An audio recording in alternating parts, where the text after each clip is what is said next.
want to show you is my Star Wars Pachinko Machine. I picked this up in 2006, and at the time there was a chap on eBay importing these into the UK. That's no longer the case, so they're pretty hard to get hold of in the UK nowadays. I quickly lost interest in it, to be honest. It's been sat in a corner ever since, but I've dragged it out to demonstrate it to you today. Now, most people know Pachinko machines run on ball bearings, but not many people quite understand how it all fits in with the culture. For example, in Japan, gambling is pretty much illegal in most forms. So in a Pachinko parlour, it works like this. You go in, you give them the money. They take the money and give you some Pachinko balls, which you then put into the machine and gamble with. But then you give the balls back at the end, whatever you've won. The person will take those and give you a really rubbishy kind of prize for those. But you then go next door with your rubbishy prize, and coincidentally they've got the same table as the previous people, but they then give you the money for the toy or whatever you've taken in there. So that's how they get around the gambling rules. You're not allowed to give money out straight from the Pachinko parlour. It's a silly system. But anyway, here's how it works. You put the balls at the top of the machine, and then you spin this handle. In the old ones, of course, this would have been a spring-loaded shooter, but in this it's electronic, and depending on where you twist that to, it'll adjust the velocity of the balls coming out of the top of the machine there. So they come up to the top, and then they go down the left-hand side on this particular machine, and on the way down there, they can hit certain targets, like this thing on the left. If they go through there, you'll get a few extra balls back.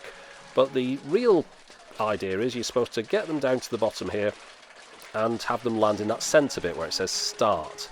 And every time a ball goes in that start thing there, it allocates you one spin of the reels. Now, there's no reels on this machine as mechanical. They're actually on the screen. You get this quite high definition screen, and what's happening is it's spinning these three reels around, or as they are here, Star Wars characters, and if all three numbers match, you win.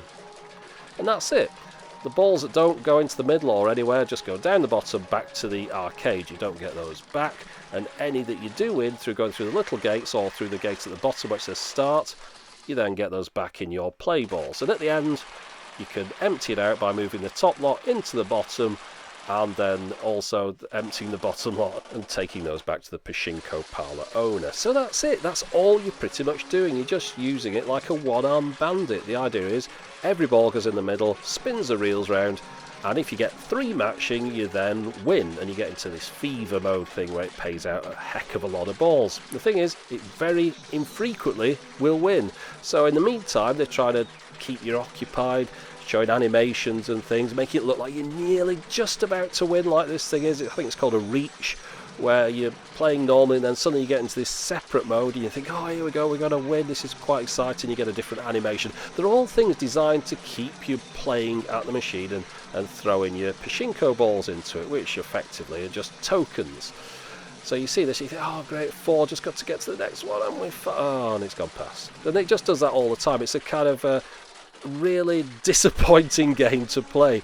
You keep thinking you're just about to win and then you don't, and everything else on the game, all the flashing lights and things, they're just to keep you entertained. So your entire job playing Pachinko is just holding this knob in this position. That's it. That's all you have to do. All the rest of it, it's all automated. If there was a way of just tying that up and walking off and coming back in an hour and seeing if you won, you'd pretty much win the same amount.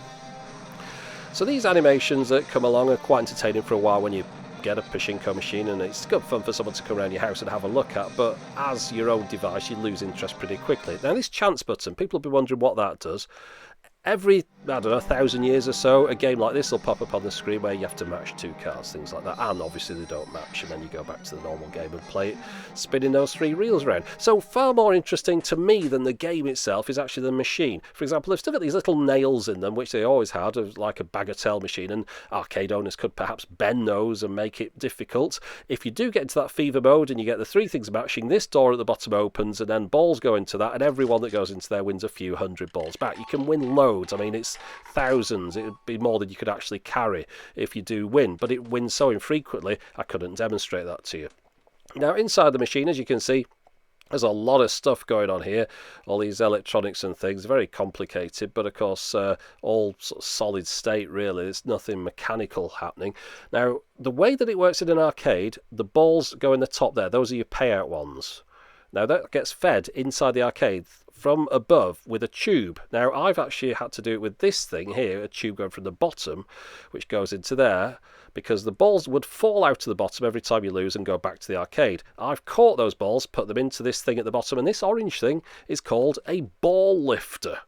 It was a funny day when that arrived at work with a box saying, oh, your ball lifter's arrived, which was a bit awkward. But anyway, the balls go from the bottom all the way up this tube and back to the top. So basically I'm recycling the balls, where in an arcade they just go back to the arcade through a complicated series of tubes. So I plugged it in just to show you what happens. So the balls in this one, the ones that you've lost, get fed up this tube and put back into the top here, into the payout tray.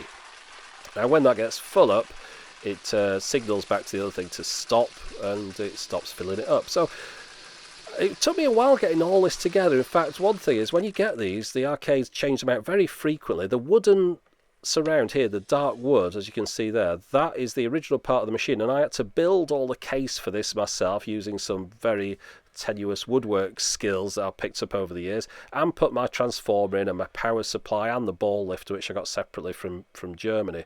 So it was a big project putting all this together, and that's where the fun lay, in making the thing. But as far as actually playing it goes, I'll be honest, it's not much fun at all. I don't know why people would play this day in, day out. It's just kind of demoralising. It's a battle of wills. Who's going to give in first, you or the machine?